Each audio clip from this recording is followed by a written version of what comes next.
Alright, so I wanted to make a portfolio update video. I feel like I haven't done one in a while. I promise the next video will be a TurboTax online tutorial, how to file your income taxes in Canada using TurboTax online. Alright, so going back to my portfolio update. So with Questrade right now, my portfolio is sitting at 116,749. And I've got 4 accounts with Questrade. I've got a margin account, TFSA, RSP, and RESP. So I'm just going to go over my portfolio just for fun because I enjoy talking about it. But just so you know, I'm not a long-term investor. I mean, I don't have any buy and hold positions.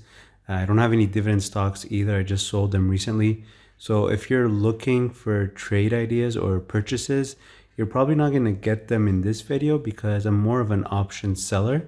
So I tend to sell puts in my margin account, and then in my registered accounts, I'll do covered calls. So the bulk of my portfolio is really option selling strategies. So in my margin account, you can see that I've got 0 Canadian cash, but I've got 4,200 US cash. But my market value is a negative 7,800. That's because my strategies, or most of my positions in my margin account, are short strategies. So giving me a negative total equity. So my margin account has a negative equity, 3,600 US. Now this negative market value comes from the value of the positions. Because they are short positions, they're going to be represented in negative. So right now, if you look at the columns, I don't have a market value column, but I'm just gonna go ahead and add it so you can see what I mean by negative market value. So market value is right here. So it's the last column here. So as you can see here, I've got a naked put or a short put on APXT. So the -1 means that it's a sold position. It's a short position. It's a short put option. And the value right now for this short put option is negative $255. So that's why I've got a market value that's in negative. But now it's in negative more than the cash that I actually have in the account.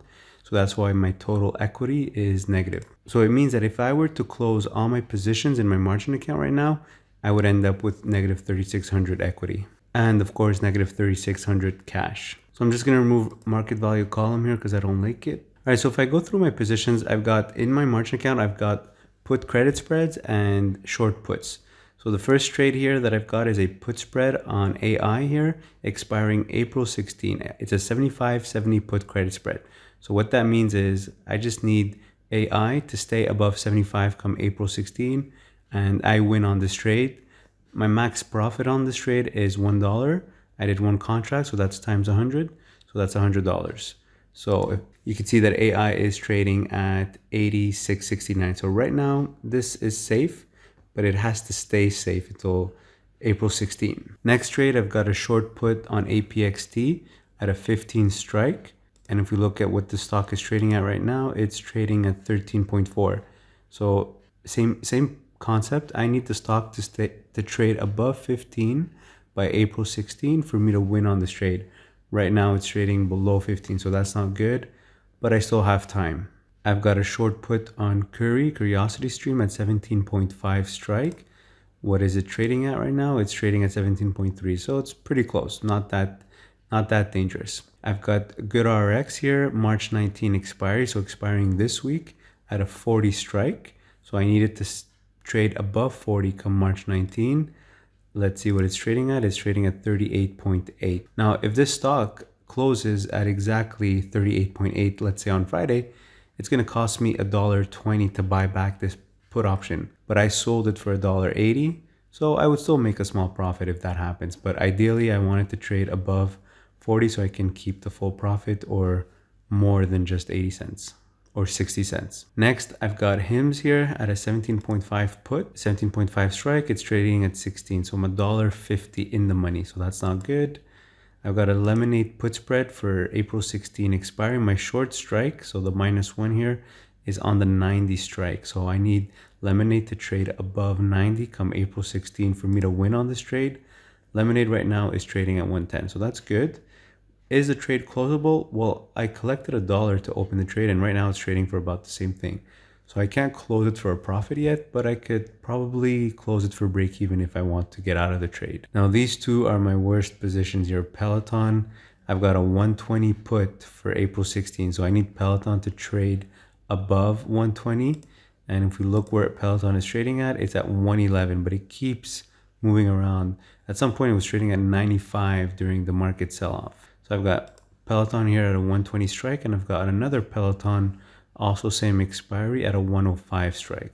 So the 105 strike is obviously doing better than the other one, but at any time it could be breached because Peloton just moves a lot during the day.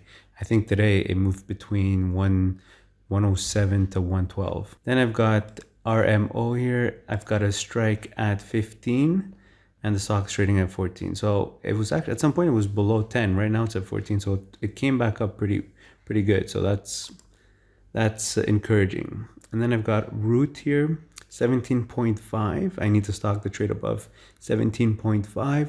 And Root right now is trading at 11. So yeah, you could see I'm pretty deep in the money, almost $6.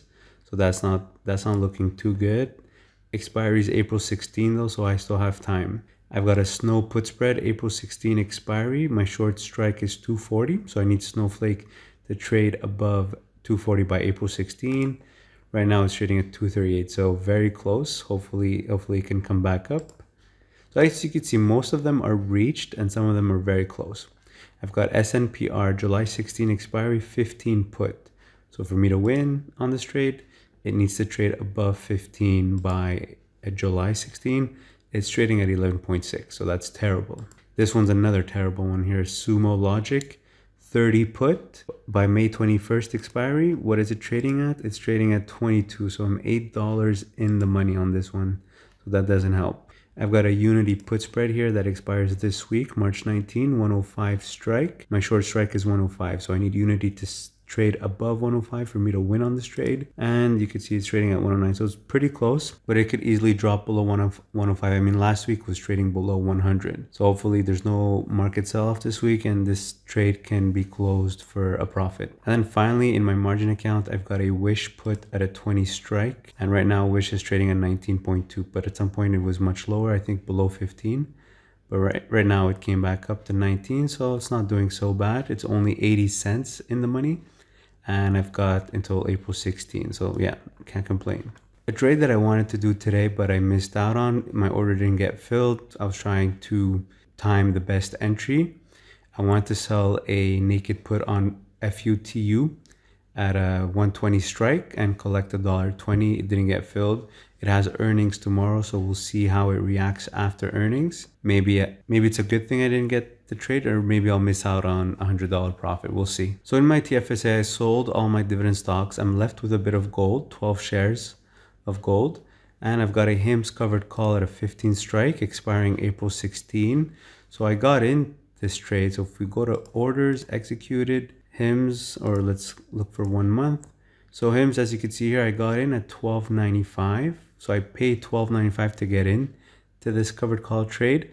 And my max selling price is going to be 15 because that's my strike on the call option. So I'm able to get out for 15 if HIMS is trading above $15 come April 16. Where is it trading at right now? It's trading at 16, but I cannot close the trade for 15 yet. As you can see, I could close it for somewhere around 13.5, which would give me $50 profit because I got in at 12.95. But because there's still time left on the trade, that's why I cannot close it for 15, even if the stock is trading above 15, because there's still a call option here that I would have to buy back that has extrinsic value in it. Still has some time value. But as we get closer to April 16, and if the stock goes higher, then this call option loses extrinsic value, and I can actually close the whole trade for something closer to the 15 strike, maybe 14.75, and then I would make my profit of the difference. Or if I want, I can roll the call, so buy back this call option and then sell a new one and keep the shares and collect additional credit on the trade if I want to. So yeah, these are my two positions only in my TFSA, but I'm ready to make new trades once the opportunity presents itself. And if we look at my dividend stocks here that I sold, I do feel bad because they were the only stocks that went up during the market sell-off. So it didn't hurt to continue holding them. But I sold them because I felt like I'm holding them to make 5% per year when I could use that capital to generate more yield by doing more covered call trades. But the problem is I don't have that many covered call opportunities. So let's see what they're trading at just out of curiosity. So for example, Choice Properties, I sold it for $12.68. It's trading for $13.30. So yeah. Smart Centers, I sold for $25.68. It's trading for $27.3. Bell, I sold for $55. It's trading for $55.9. So yeah, not a big deal. MMP, I sold for $42. It's trading for $46. Wow. So yeah, definitely missed out on that one. Realty Income, I sold for $62.5. It's trading for almost $64. So it looks like everything is trading much higher than what I sold it for. TD, I sold for $77. It's trading for $82. Yeah, what the hell? Really unlucky. AT&T is the same thing. Don't feel bad. Pizza, I sold for $9.68. It's trading for $10.5. Ryokan, I sold for $18.4. It's trading for $19.65. Manulife, I sold for $24.3. It's trading at $26.8. Yeah, so yeah, as you can see, all of them went up. And Bank of Nova Scotia, I sold for $73, and it's trading at $78. So kind of regret selling those dividend stocks. All right, so in my RSP, I had some more covered call trades, but I actually closed a few today. So I closed XBEV and Virgin Galactic. I closed last week, actually.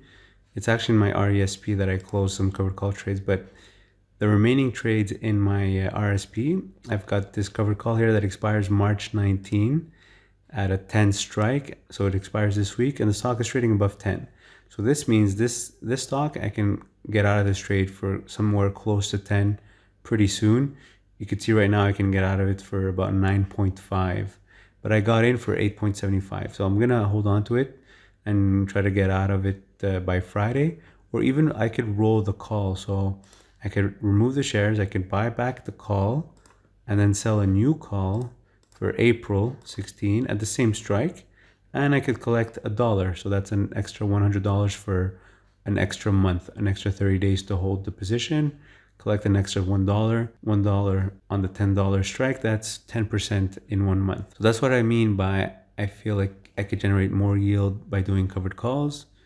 But of course, the hard part is finding those opportunities. And then I've got a Luminar covered call at a 30 strike for May 21st. Luminar is trading at 29 right now. But my net cost or my net debit on this trade is about $25. So can I close the trade? No, not yet. I can't close the trade because the combined trade, if I want to get out, I would only collect $24, yet I paid $25 to get in. So this is not ready to be closed. And this is a SPAC that I decided to buy and hold. And then I changed my mind. I don't want to buy and hold anymore, but I don't want to sell it for a loss. So I'm just waiting for this SPAC to just surpass $11, and I'm just going to sell it for break even. And then finally in my RESP account, so this is the account where I closed some covered calls today. So I had a covered call on open that I closed. So as you can see, I got in for 20.8. I got out today for $22. So that's $120 profit. And then Tattoo Chef, I got in for $16, got out today for $17.09. So $109 profit on that one as well. And I'm left with Curiosity Stream, covered call at a 15 strike. It's trading at 17. So this one should be, well, it's not closable yet, but it's because it's got an expiry of May 21st. And then I've got a Wish covered call, October 15. So this is very far away, but I got in for $15. So I collected a lot of premiums. So yeah, so this is what I'm holding in my portfolio. And it's, as you can see, it's most of it is option selling strategies, short puts and put credit spreads in my margin account, and covered calls in my registered accounts. All right, so if you have any questions, leave them in the comment section below.